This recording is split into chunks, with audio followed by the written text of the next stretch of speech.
സുഹൃത്തുക്കളെ നമസ്കാരം. നമ്മൾ നട്ട പച്ചക്കറി ചെടിയിൽ നിന്ന് എപ്പോഴും കൂടുതൽ വിളവ് കിട്ടണമെന്നല്ലേ നമ്മൾ ആഗ്രഹിക്കാറില്ലേ?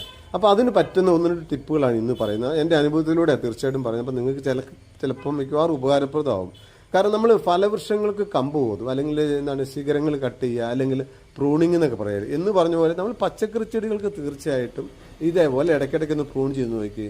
അപ്പം നമുക്ക് പുതിയ ശിഖരങ്ങളും ഉപശിഖരങ്ങളൊക്കെ ആയിട്ട് വരും.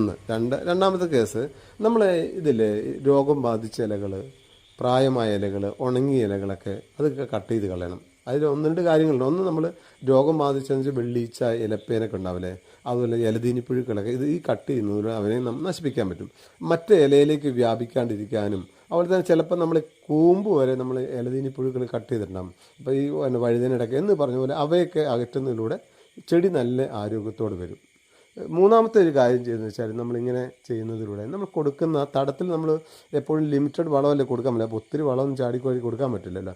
ആ ലിമിറ്റഡ് വളം കൊടുക്കുന്നത് നമ്മൾ യഥാർത്ഥ പോയിന്റിലേക്ക് കോൺസെൻട്രേറ്റ് ചെയ്യാൻ വേണ്ടി സഹായിക്കും. അതായത് നമുക്ക് ഫലം വലുതാകാന്നല്ലേ, എന്നാലും അത്യാവശ്യം ഇലകൾ വേണം അല്ലേ.